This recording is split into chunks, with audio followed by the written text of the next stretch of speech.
Yes, so these are the engineering surveys which we collect for collection of या selection of based highway location. Those are the map study, reconnaissance survey, recce survey, preliminary survey and final location और detail survey. So कैसे करते हैं वो, इसको थोड़ा बहुत मैं आपको अंदाज़न बता देता हूँ, उसके बाद इनको डिटेल में जाएंगे। मैप स्टडी क्या है, रेकी सर्वे क्या है, प्रिलिमिनरी सर्वे क्या है और फाइनल लोकेशन एंड डिटेल सर्वे क्या है। सो फर्स्ट ऑफ ऑल हम क्या करते हैं कि कोई भी हमें अगर रूट सेलेक्ट करना है, देखें रोड बनाना है हमें कहाँ पर भी ए पॉइंट और बी पॉइंट के दरमियान रोड बनाना है, तो हम क्या करते हैं कि first of all map study करते हैं। मैप स्टडी में क्या होता है कि हम कोई भी मैप उठाते हैं उस पर्टिकुलर लोकेशन का मैप उठाते हैं, फिर उस मैप के ऊपर ही ऊपर हम ओरिजिन और डेस्टिनेशन को मार्क करते हैं। जो हमारा ओरिजिन एंड डेस्टिनेशन है, ए पॉइंट और बी पॉइंट, उस दोनों को मार्क करते हैं। मार्क करने के बाद हम उसके प्रोपोज्ड रूट्स को मार्क करते हैं। हो सकता है हमें प्रोपोज रूट 3-4 हमारे पास या 4-5 प्रोपोज रूट उसके ऊपर मिल जाए। सो उन 4-5 प्रोपोज्ड रूट्स को हम मार्क कर देते हैं उसके ऊपर ही, उस मैप को उठाकर मैप के ऊपर ही उन 4-5 प्रोपोज रूट्स को मार्क करते हैं। क्योंकि उन मैप के ऊपर हमें टोपोग्राफिकल मैप होता है, वो टोपोग्राफिकल मैप के ऊपर हमें ये गिवन होता है कि कहाँ पर हिल्स हैं, कहाँ पर वैलीज हैं, कहाँ पर रिवर्स हैं, कहाँ पर ऐसी इंफॉर्मेशन है। तो उससे हमें आप रफ आइडिया हो जाता है कि कहाँ कहाँ पर रूट्स बन सकते हैं, उन दोनों को हम कहाँ कहाँ से कनेक्ट कर सकते हैं, किस किस लाइन से कनेक्ट कर सकते हैं। तो पेंसिल उठा के हम एक रफ रूट बना देते हैं, 4-5 रूट बना देते हैं। जैसे मैंने वो एक स्लाइड आपको शो की थी जिसमें 4 रूट्स मैंने आपको शो किए थे, वैसे ही एक मैप उठाकर उसके ऊपर 4 या 5 वो होते हैं हमारे प्रोपोज्ड रूट्स। ठीक है, उसके बाद नेक्स्ट स्टेप आता है रेकी सर्वे का, रिकग्नाइजेंस सर्वे का। रिकग्नाइजेंस सर्वे में हम क्या करते हैं कि एक्चुअल फील्ड में जाकर और फिर जो भी प्रोपोज रूट्स हमने मार्क किए हैं ना, 5 प्रोपोज रूट हमने मार्क किए हैं, तो उन 5 प्रोपोज रूट को जाकर स्टडी करते हैं, उनके डिफरेंट कंडीशंस को देखते हैं। वो इन्फॉर्मेशन जो मैप स्टडी में अवेलेबल ना हो, उस इन्फॉर्मेशन को हम कलेक्ट करते हैं with the help of recce survey, जाकर कहाँ पर, फील्ड में जाकर। ठीक है, तो वहाँ से हमें फिर उस फील्ड में जाकर हमें पता चल जाता है कि वो जो 5 पर्टिकुलर रूट्स हैं, उन 5 पर्टिकुलर रूट्स में से कौन से रूट्स बेस्ट हैं। बेस्ट भी सारे बेस्ट का पता नहीं चलता, ज़्यादा से ज़्यादा हमें ये पता चल जाता है कि उन 5 में से 2 या 3 कौन से बेस्ट हैं रेकी सर्वे में। ठीक है, मैप स्टडी में हमें फॉर एग्जांपल 5 रूट्स का पता चल जाता है, उसके बाद रेकी सर्वे में हमें 2 या 3 रूट्स का पता चल जाता है। उसके बाद चलते हैं फिर प्रिलिमिनरी सर्वे में। प्रिलिमिनरी सर्वे में हम क्या करते हैं कि भाई फाइनल रूट सेलेक्ट करते हैं with the help of different studies. Preliminary survey में फॉर एग्जांपल आपकी सॉइल स्टडी हो गई, आपके फ्लड लेवल वगैरह, ये सारी चीज़ें हो जाती हैं प्रिलिमिनरी सर्वे में। सो प्रिलिमिनरी सर्वे में हम एक फाइनल रोड सेलेक्ट करते हैं, एक फाइनल रोड सेलेक्ट कर लेते हैं। उसके बाद फाइनल लोकेशन एंड डिटेल सर्वे होता है, जिसमें हम उस पर्टिकुलर रूट जो हमने फाइनल सिलेक्ट किया है उसकी सेंट्रल लाइन को मार्क करते हैं या उस रोड को सिंपली बिछाते हैं उस पर्टिकुलर फाइनल रूट पे। सो ये होते हैं 4 type of surveys. Map study में हम 5 तकरीबन रूट सेलेक्ट करते हैं। रिकग्नाइजेंस सर्वे में हम उसको शार्ट लिस्ट करते हैं फील्ड में जाकर, और तकरीबन 2 से 3 रूट हमारे पास आ जाते हैं। फिर प्रिलिमिनरी सर्वे में हम फाइनल एक रूट के ऊपर पहुंच जाते हैं डिफरेंट स्टडीज़ करके, डिफरेंट डेटा कलेक्ट करके, और उसके बाद फाइनल लोकेशन सर्वे में हम उस फाइनल प्रोपोज रूट की लोकेशन को स्टडी करते हैं और लोकेशन बनाते हैं। ठीक है, ये सारी स्टडीज़ होते हैं। ओके, इनको वन बाय वन पढ़ते हैं। Okay, what are the requirements of highway alignment? The requirements of highway alignment are it should be short, easy, safe, and economical. short होना चाहिए. Short means distance between two destinations should be minimum. Safe in the terms of easy in the terms of construction and maintenance of the road. Safe in the terms of construction and maintenance from the stability of natural slope, embankment, etc. हर हिसाब से safe होना चाहिए. Economical in the sense of construction cost. ये simple है. कोई भी आपसे पूछे कि भाई what are the requirements of highway alignments, basic requirements, you can say that the basic requirements of highway alignment are that it should be short, easy, safe and economical. Okay, going towards map study. map study क्या होता है कि map study means, जो मैंने आपको थोड़ा बहुत introduction दिया कि map study में हमें तकरीबन 4 से 5 रूट सेलेक्ट करते हैं. It suggests the possible routes of the proposed projected route out of several likely alternative routes. बहुत सारे रूट्स हो सकते हैं, बहुत सारे रूट्स हो सकते हैं. सो उनमें से कोई 5 रूट हम सिलेक्ट करते हैं, पॉसिबल 5 रूट्स सिलेक्ट करते हैं, 6 रूट 5 रूट कोई भी सिलेक्ट करते हैं. Map study suggest possible routes of the projected road या propose route out of several alternatives तो भाई 10, 15, 20, 25 भी हो सकते हैं, लेकिन उनमें से हम प्रोपोज्ड या बेस्ट पॉसिबल रूट्स हम सिलेक्ट करते हैं, ठीक है। It gives the rough guidance about the route to be further surveyed in the field, ठीक है ना। वो रफ गाइडेंस बता देता है, उन पांच रूट के बारे में बता देता है जो फील्ड में हम आगे चलकर सर्वे करेंगे, जिसे हम प्रिलिमिनरी रेकी सर्वे कहेंगे। The main features like rivers, hills, valleys, etc. available on the maps help in locating the alignment roughly। जो मेन फीचर्स हैं उस पर्टिकुलर मैप स्टडी में, मैप्स में खास तौर पे रिवर्स, हिल, वैली की डिटेल्स वो हमें अलाइनमेंट को लोकेट करने में रफली आइडिया दे देते हैं। जैसे मैंने आपको बताया कि मैप में जो भी इंफॉर्मेशन होती हैं वो हमें काम आती हैं प्रोपोज रूट बनाने में। Give idea about approximate location of bridges, tunnels, etc.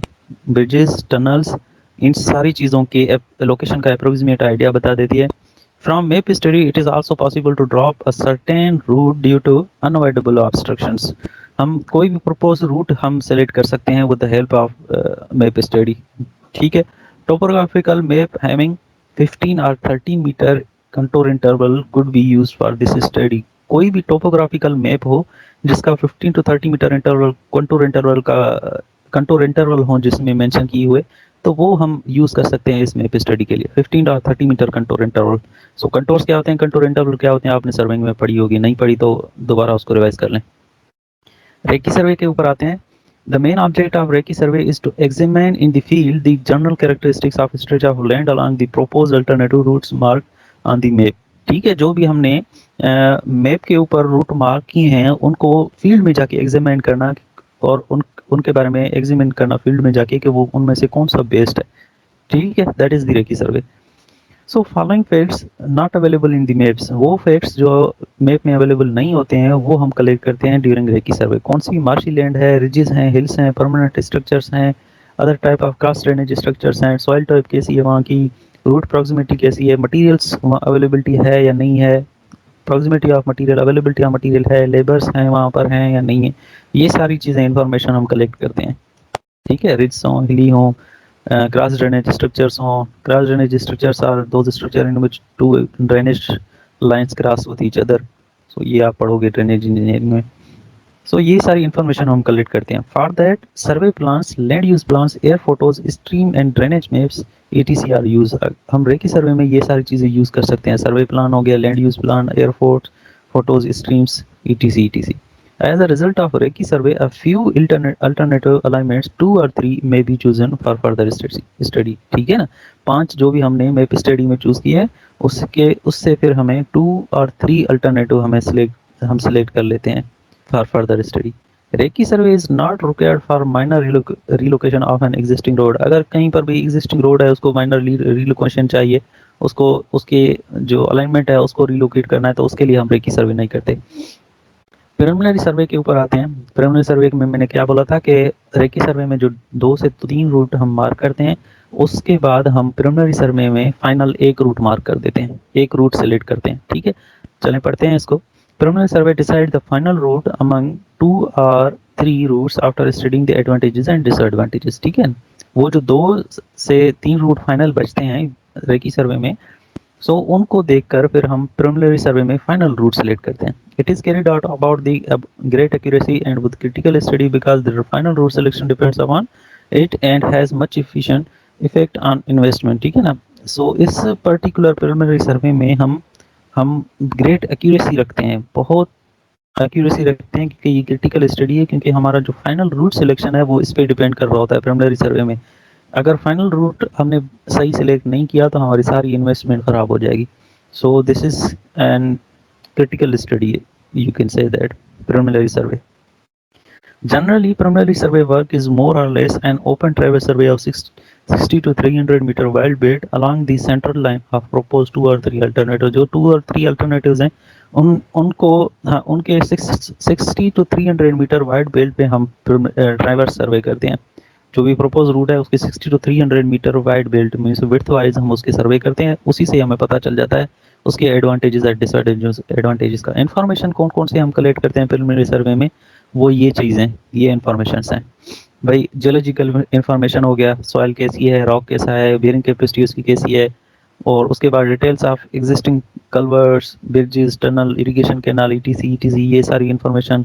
Level crossing की information, level crossing is actually the type of cross drainage work, and also it can be the type of the two roads meeting at each other. Availability of construction material, labor, water along proposed alignment, कहाँ कहाँ पर availability of material है, labour है, material, water की availability along the propose alignment. वो जो दो या तीन अलाइनमेंट है हमारे पास, उनको हम अब कंपेयर कर रहे हैं in terms of these information, ठीक है ना। ये सारी इंफॉर्मेशन हम उन दोनों या दो या तीन जो प्रोपोज रूट हमें रेकी सर्वे से मिले हैं, उनको हम फिर स्टडी कर रहे हैं, एडवांटेजेस और डिसएडवांटेजेस देख रहे हैं in terms of these information. फिर हमें जाके एक पर्टिकुलर रूट मिलेगा जिसका इंफॉर्मेशन इस हिसाब से बेस्ड होगा, उसको हम फाइनल लोकेशन के लिए यूज करेंगे, ठीक है। Okay, HFL and LWL of all river streams on paved alignment. HFL is the highest flood level, and LWL is the lowest water level. So highest flood level, जब flood आता है तो उस particular stream में या river में highest flood level कितना होता है, और जब फ्लड वगैरह नहीं आता तो लोएस्ट वाटर लेवल कितना आता है, ये इसकी भी मेजरमेंट कर देते हैं उस पर्टिकुलर अलाइनमेंट पे अगर कोई भी रिवर आ रहा है तो। Preliminary survey work is done mostly with tachometer level instrument, prismatic compass and plane table. In particular instrument से हम प्रिलिमिनरी सर्विंग करते हैं। Okay, the physical features, example building post or existing roads and their radius of horizontal curves should be marked and measured from the transverse line। और जो भी हम propose root select कर रहे हैं, उन प्रोपोज रूट्स में जो भी ऑलरेडी सर्कुलर कर्व्स हैं, हॉरिजॉन्टल कर्व्स हैं, उन सब के रेडियस मार्क करने चाहिए जो भी उनके साथ मिल रहे हैं। या अगर कोई भी रेडियस ऑफ कर्व आपको देना है, रेड सर्कुलर कर्व देना है या वर्टिकल कर्व देना है, तो उनके जो क्या कहते हैं रेडियस वगैरह हैं वो आपको मार्क करने, ऑलरेडी मार्क करने प्रिलिमिनरी सर्वे में ही, during the preliminary survey. Grades at 50 metre interval, हर 50 मीटर इंटरवल पे आपको ग्रेड्स मालूम करना है कि क्या ग्रेड है उनका, कितना ग्रेड है, ग्रेडियंट कितना है। Cross section at every 500 metre interval, हर 500 मीटर इंटरवल पे फिर आप क्रॉस सेक्शंस बनाते हो, क्रॉस सेक्शन ऑफ रोड उसकी रिड्यूस लेवल फाइंड करते हो हर 500 मीटर इंटरवल पे। सर्विंग में आपने पढ़ा होगा cross sectioning of the road, so हम विड्थ वाइज हम रिड्यूस लेवल फाइंड करते हैं। In order to have general idea to final center line of alternative alignment conforming to the design standard is tried on the plans। जो final center line है उसको हम फिर according to plans and according to design standards plan पे बनाते हैं। final जो center line of alternative routes है उसको हम फिर प्लान में बनाते हैं, प्लान में शो करते हैं, ठीक है। more suitable alternatives from economical and other considerations is finally chosen। उन सारे जो भी अल्टरनेटिव्स हैं उनमें से एक सुटेड अल्टरनेटिव हम चूज करते हैं फॉर फर्दर फाइनल लोकेशन। एक प्रिलिमिनरी सर्वे में फाइनल एक ही हमें रूट सिलेक्ट करना पड़ता है। उसके बाद आता है फाइनल लोकेशन सर्वे। एक हमें प्रोपोज रूट मिल गया भाई, अब हम करते हैं फाइनल लोकेशन सर्वे। फाइनल लोकेशन सर्वे में उस प्रपोज रूट को ही बिछा देते हैं जो भी फाइनल रूट हमें आता है। The full detail survey will be done along with most economical route determined by the preliminary survey। ठीक है, जो भी प्रिलिमिनरी सर्वे से हमें कोई फाइनल रूट मिला है उसको हम फुल डिटेल सर्वे करेंगे। The final route marked on prepared plan is non paper location in which detail of gradient curves control direction crossing, means ये सारी इंफॉर्मेशन फिर जो भी हमने प्लान पे बनाया था, प्रोपोज रूट बनाया था प्रिलिमिनरी सर्वे में, उसमें फिर हम ग्रेडियंट भी मेंशन करेंगे, कर्व्स भी मेंशन करेंगे, कंट्रोल डायरेक्शंस भी मेंशन करेंगे, सारी चीज़ें मेंशन करेंगे। मीन्स फाइनली फिर फाइनल लोकेशन सर्वे में प्लान भी एक्यूरेट बनाएंगे और उसके हिसाब से फिर हम उस रोड को मार्क भी करेंगे। Then transfer of alignment from paper to the ground is done in the final location survey. So जो भी आपने पेपर बनाया, जो भी प्लान बनाया, फिर उसको हम लेआउट करते हैं। लेआउट का आपको पता होगा कि layout is the transferring of map to the ground, transferring of plan to the ground. So layout भी करते हैं इस फाइनल लोकेशन सर्वे में, जो फाइनल मैप बन जाता है। So it consists of fixing of the center line of the proposed highway on the ground। ठीक है, फाइनल लोकेशन सर्वे में हम सेंटर लाइन फिक्स करते हैं, सेंटर लाइन बिछाते हैं with horizontals। बिल्कुल। Final location involves two main operations. Final location में दो ऑपरेशंस होती हैं। एक तो sketching out the final central line of the, एक ये चीज़ होती है कि जो भी सेंट्रल लाइन ऑफ रोड है वो हम बिछाते हैं रोड पे, और उसके लिए फिर ये सारी इन्फॉर्मेशन चाहिए होती हैं, beginning end of the circular curve, etc etc, datum line should be fixed, benchmark should be fixed, ये आपको देख लेना, सिंपल बात है। और ये सी चीज़ें करनी चाहिए, cross section at 50 metre interval करना चाहिए, और ईटीसी ईटीसी। एक ये चीज़ होती है कि भाई we have to sketch the final central line of the on the field, जो भी हमने फाइनल रूट सेलेक्ट किया है उसको, उसकी सेंट्रल लाइन हम बिछाते हैं। सेकंड, डिटेल लेबलिंग करते हैं। Second point is to do the detail labelling. Detail labelling में भी ये सारी पॉइंट्स आ जाती हैं। लॉन्गिट्यूडिनल प्रोफाइल should also be taken for a stretch at least 200 meters beyond that then limit of the project। जो भी आपका प्रोजेक्ट प्रोपोज प्रोजेक्ट है उसके 200 बियॉन्ड से आपको लेवलिंग स्टार्ट करना है। जो भी पॉइंट है आपका, उस पॉइंट से पीछे 200 मीटर से आपको लेवलिंग स्टार्ट करनी पड़ेगी। ठीक, after protecting the points referring central line the construction survey is started. Finally जब सेंट्रल लाइन आप बिछा देते हो तो उसके बाद कंस्ट्रक्शन सर्वे स्टार्ट हो जाती है, जिसमें रोड को कंस्ट्रक्ट किया जाता है। वो एक अलग स्टेप हो गया। फिर means up to this point the final route has been selected and central line of road has been established. ये हो गया सारी चीज़ होगी। ठीक है, तो अभी तक जो हमने सर्वेस पढ़े उसमें से map study, the recce survey, preliminary survey and final location और डिटेल सर्वे, इसमें से हम रूट मार्क कर देते हैं। ओके, ये जो पर्टिकुलर आपको शो किया गया है, ये पर्टिकुलर क्या कहते हैं इसको, प्लान शो किया गया है। ऐसे प्लान हम बनाते हैं किसी भी हाईवे के लिए। हाईवे का कोई भी क्रॉस सेक्शन होता है ना, और रूट होता है, तो उसके लिए हम ऐसे प्लान्स वगैरह बनाते हैं। तो ये तो एक प्लान का एक छोटा सा पोर्शन है। ऐसे बहुत सारे प्लान्स होते हैं, तकरीबन स्टार्ट ऑफ द रोड से लेकर एंड ऑफ रोड तक। कहीं पर सर्कुलर कर्व आता है, कहीं पर वर्टिकल कर्व, कहीं पर आपका ट्रांजिशन कर्व लगाने पड़ते हैं। लाजमी है, सर्कुलर कर्व है तो ट्रांजिशन कर्व भी लगाने पड़ते हैं। स्ट्रेट सेक्शन होते हैं।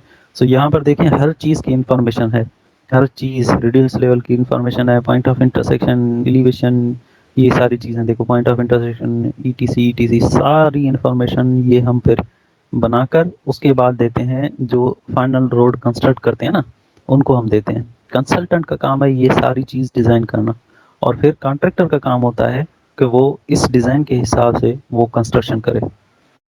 कंसल्टेंट ये सारी डिज़ाइंस करता है। मेरे पास एक फुल डिटेल्ड क्या कहते हैं प्लान है, डिज़ाइन है, कंसल्टेंट की तरफ से एक रोड डिज़ाइन किया हुआ है। एक पूरा डिज़ाइन है पीडीएफ में, अगर किसी को चाहिए तो वो फिर बाद में मुझसे मांग ले, दे दूंगा उसको।